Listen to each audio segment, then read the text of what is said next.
Assalamualaikum warahmatullahi wabarakatuh.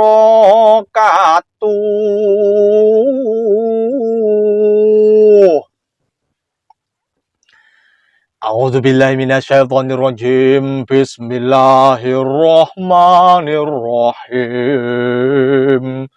Bismillahirrahmanirrahim. Wala haula wala quwata illa billahil aliyyil azim. Rabbi shrah li sadri wa yassir li amri wahlul 'uqdatam min lisani yafqahu qawli. Rabbi zidni ilma warzuqni fahma waj'alni minas sholihin. Ihdinas siratal mustaqim, ihdinas siratal mustaqim, ihdinas siratal mustaqim. Amin ya rabbal alamin. Ciluke baba, ciluke baba. Ninane bobok diciluk baba. Ciluke baba, ninane bobok diciluk baba. Ciluk ba, ninane bobok, wok, diciluk baba, ciluk baba. Tang, aduh, kok ngaget-ngageti. Ndak orang, apa toh Pak Lek? Gayamu ciluk baju loh. Kok aneh-aneh, kok ada-ada saja. Sampai begini, wok. Lah wong nina bobok lho Pak ya. Orang bobok kan ya rok begitu terus diciluk bah. Terus bacaanmu salamnya loh. Kok kamu buat nada yang seperti itu, nanti kalau kamu kena klaim hak cipta bagaimana? Ucapan salam itu suci, kok dibuat nada yang aneh-aneh? Loh, saya itu meresapi tuh Pak Leo. Ucapan salam yang saya sampaikan itu, saya itu meresapi. Kadang saya itu baru bisa meresap sampai di sini turun ke hati itu kalau sudah diberikan nada-nada khusus. Tidak setiap orang nadanya sama loh Pak Leo. Saya menggunakan nada itu karena saya bisa meresapinya. Rasa itu bisa printing begitu. Dan itu doa favorit saya. Doa favorit saya. Ketika kita memohon kepada Tuhan untuk diberikan jalan yang lurus, itu berarti kita sudah berserah diri. Kalau manusia sudah berserah diri kepada Tuhan, insya Allah segala macam keraguan itu tidak akan muncul. Ya meskipun kadang sifat manusiawi itu ada, mengeluh dan sebagainya, takut dan sebagainya, khawatir dan sebagainya, tetap ada. Tapi munculnya keyakinan ihdinas siratal mustaqim, minta jalan lurus kepada Tuhan, menjadi obat di setiap ketegangan. Ya hidup di dunia ini ya tegang ya boleh, kalau ndak tegang nanti ya ndak jadi. Apa dang? Ya pokoknya ya itu Pak Le. Tapi kalau kita tuh terus menerus tegang, nanti jadinya ya ndak karu-karuan. Ya tidak ada salahnya sekali-sekali kita tuh begini. Bentar ya, begini ya.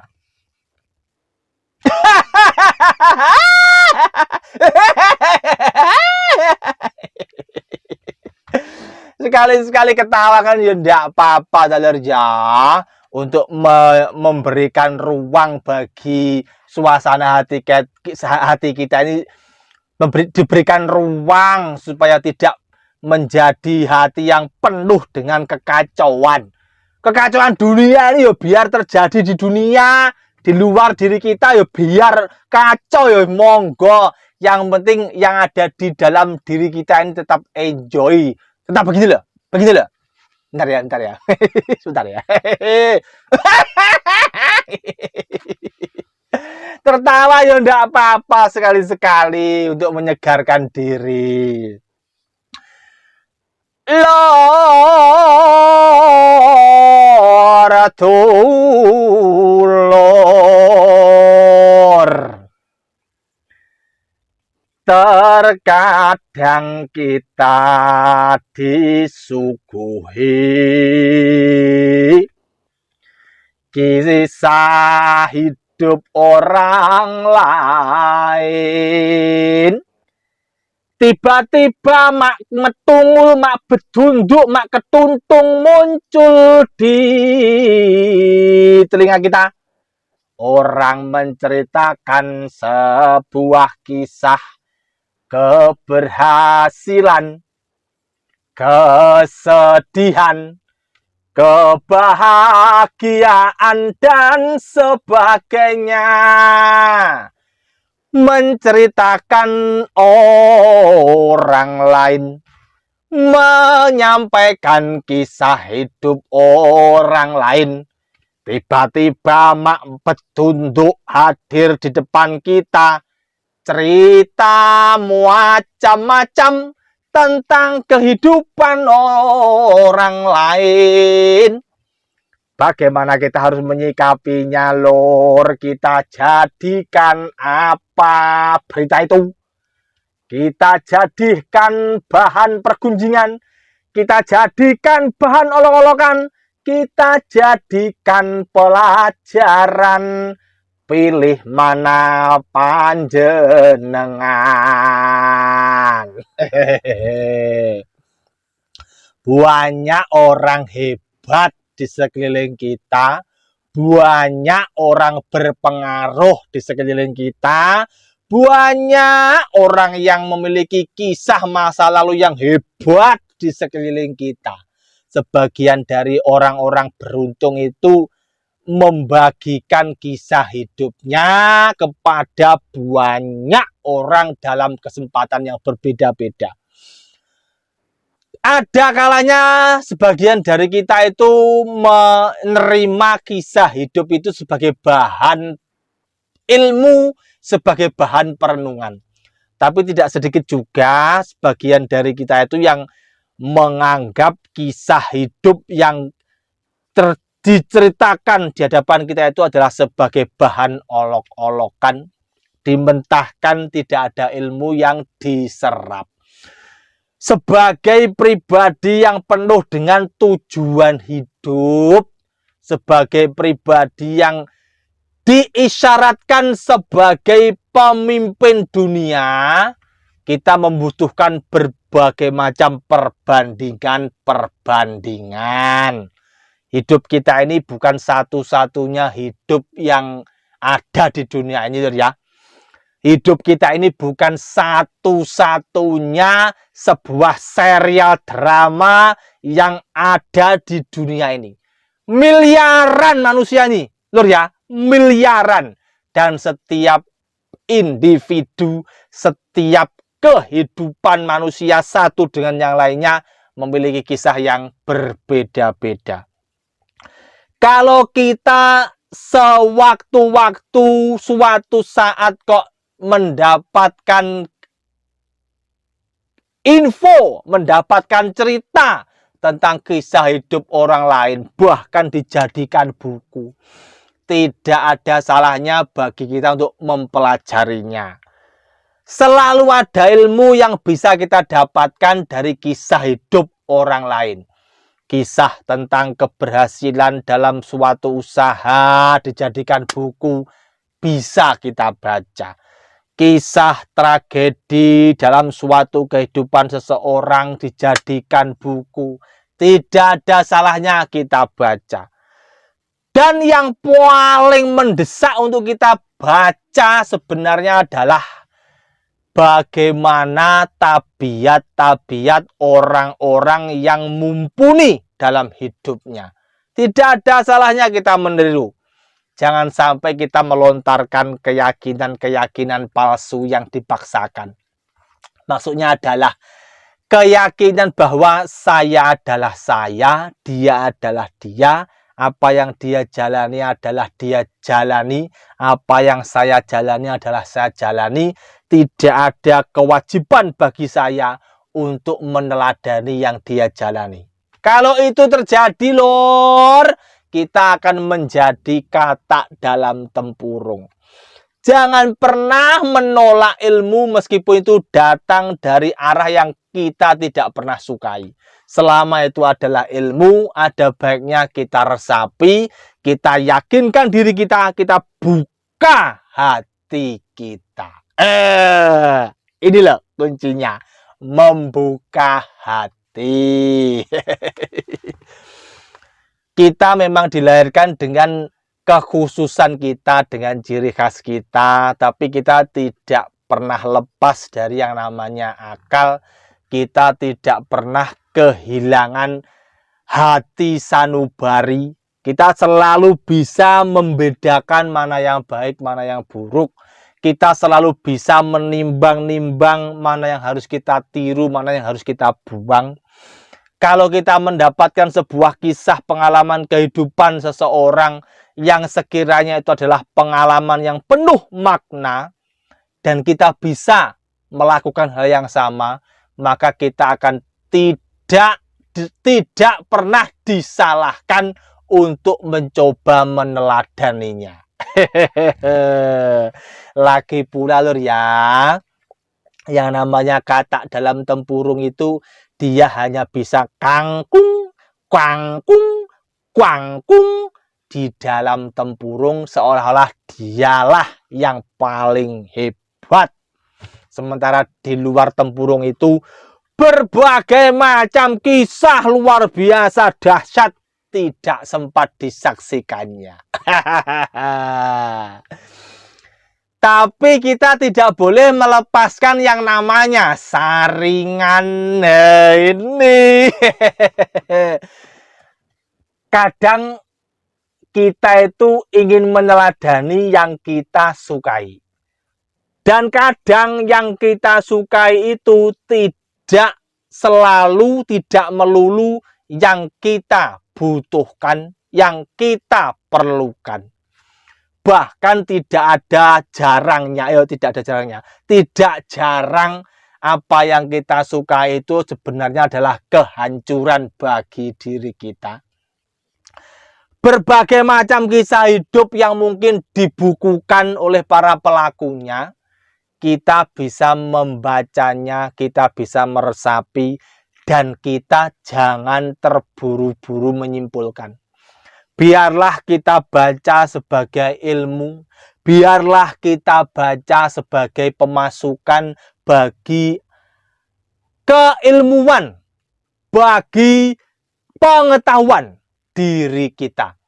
Jangan kita langsung memposisikan sebagai konsumen instan. Karena tidak menutup kemungkinan apa yang menurut kita baik dilakukan orang lain, kita tidak pas dalam bidang itu. Contohnya bagaimana, Tang? Contohnya adalah para ilmuwan jenius yang membukukan berbagai macam ilmu keilmuan yang luar biasa. Mungkin kita hanya bisa menyerapnya hanya sebatas sebagai pengetahuan dan kita tidak bisa melakukan hal serupa. Itu kalau keilmuan tingkat tinggi. Tapi kalau hanya sekedar pengalaman hidup, banyak sekali contohnya. Kita bisa membaca, kita bisa meresapi, dan tidak ada salahnya kita mencoba mempraktekkan sedikit demi sedikit pola kehidupan seperti apa yang dia jalani. Contohnya apa, Dang? Contohnya beberapa ahli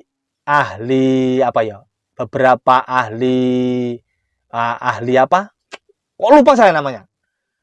Ahli motivasi itu membukukan ide-idenya, kadang membukukan pengalaman hidupnya, ditulis apa adanya. Tidak ada salahnya lur ya. Tidak ada salahnya kita membeli bukunya, kita baca. Tadi saya sempat ngobrol dengan teman saya. Saya itu kan yo suka membaca buku ya. Membaca buku saya suka. Karena menurut saya ya lur ya, menurut saya buku itu akan selalu dalam posisi disarikan hal-hal yang terbaik. Maksudnya bagaimana, Dang? Kalau di medsos itu kan tercampur dengan berbagai macam tayangan, tontonan yang kadang itu tidak pas.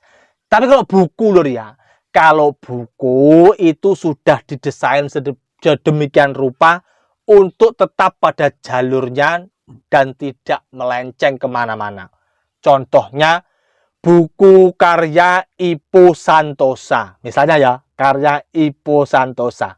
Itu buku yang penuh dengan motivasi, dibaca, kita tidak akan pernah lari dari apa yang dituangkan di buku tersebut. Kita tidak akan pernah melenceng. Kalau Ipo Santosa menyampaikan gagasan bahwa untuk menjadi pribadi yang layak untuk didekati rezeki itu seperti ini, maka dia tidak akan melenceng ke jalur yang lain. Bagi teman saya yang tadi saya sarankan untuk membaca buku kemudian kok mementahkan. Kita tidak boleh menjadi kata dalam tempurung loh bro ya. Tidak boleh. Kita harus membuka diri ya. Kita ini sebagai individu mungkin ya dilahirkan dengan keistimewaan kita masing-masing. Tapi kita masih perlu belajar. Dan belajar itu tidak melulu dari orang yang kita pilih, yang kita sukai. Kalau belajar itu melulu dari orang yang kita sukai, maka kita akan menutup hati kita dari orang-orang yang jauh lebih baik, jauh lebih mumpuni. Hati kita dibuka. Brak! Kita terima ilmunya. Kita resapi setiap pesan yang terkandung dalam buku yang ditulisnya. Dan kita akui bahwa memang kita ini makhluk penuh dengan kekurangan. Kita jangan sampai menolak ilmu yang disampaikan dari orang lain. Meskipun bagi kita orang itu bukan sosok yang kita idolakan. Kamu kok ngoceh ke sana kemarin ndak jelas mamu Dang. Kesimpulannya apa Dang? Kesimpulannya apa? Mulek ya, mulek balik. Ya mulek sekali Dang, mulek sekali. Kesimpulannya begini loh balik ya. Saya tadi kan menyodorkan sebuah buku yang bagus untuk teman saya. Bagus bukunya, karya Ipo Santosa. Karena teman saya itu seorang yang tidak pernah meyakini keajaiban rezeki melalui jalan spiritual, maka ketika saya sodorkan sebuah buku yang ditulis oleh ahli penyeimbang spiritual dan non-spiritual sehingga mewujudkan keajaiban yang seimbang antara spiritual dan spiritual, apa maksudnya itu? Dengan jalan ibadah, dengan jalan sedekah, seseorang bisa menjadi magnet rezeki itu memang ya mungkin terjadi. Karena teman saya sedang dalam kondisi yang sangat terpuruk, saya sarankan sebuah buku untuk dibaca, tapi responnya malah mementahkan. Yo, saya jadikan konten. Sebaiknya jangan begitu ya lur ya. Sebaiknya jangan begitu. Ketika seseorang itu menawarkan sebuah pertolongan, sebuah bantuan kepada kita, ya kita tidak ada salahnya untuk mencoba resepnya. Dicoba dulu. Jangan langsung begini. Ah, kayak opo toh? Tang. Kamu itu ditipu sama orang-orang seperti itu, ditipu, Tang. Wah, dia itu memang sudah sukses mau buat buku itu dalam rangka dijual untuk menambah kekayaannya.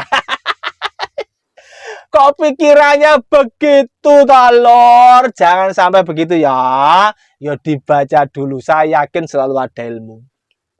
Saya setiap sekali selesai membaca satu buku itu, saya meskipun yang hilang 90% lebih, tapi yang 10% itu selalu menancap di hati, dan memang itulah yang yang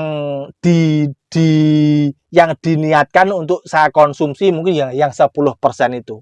Ilmu yang saya butuhkan di buku itu ya memang 10% itu. Yang 90% lainnya hilang. Tapi tetap ada ilmu yang bisa saya dapatkan, yang bisa saya jadikan sebagai petunjuk kemana saya harus melangkah.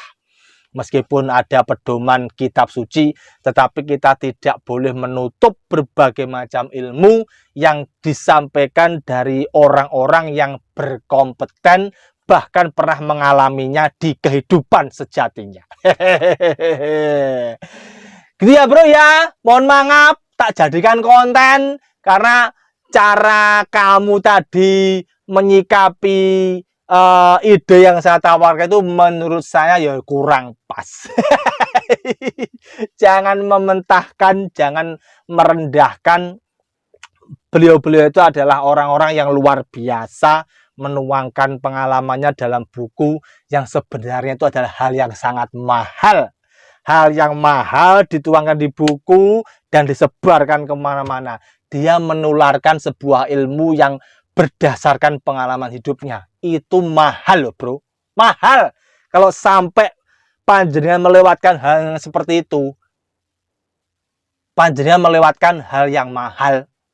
Kalau hal yang mahal diberikan kepada panjenengan kok panjenengan tolak, ya berarti panjenengan memposisikan diri sebagai yang murah. Ketemu lagi kapan-kapan ya Lor. Mohon maaf, ngedabur saya kali ini arahnya ndak jelas ke sana kemari. Berdasarkan pengalaman tadi waktu saya ngobrol-ngobrol dengan teman saya, dan saya jadikan konten. Bro, kalau kamu nonton video ini dan kamu tidak terima, besok dilanjutkan di meja kopi ya. Dilanjutkan di meja kopi. Wassalamualaikum warahmatullahi wabarakatuh. Ciluk banyak yang manis ya Tang ya. Ciluk banyak yang manis. Wong ditonton banyak orang, ciluk banyak harus manis gitu. Ciluk bah. Ciluk baba, ciluk bah, ciluk baba, ciluk bah, ciluk baba, ciluk bah. Nina popo, nina popo, diciluk bah, ciluk bah, ciluk bah, lupa, ciluk bah, ciluk bah, lupa, ciluk bah.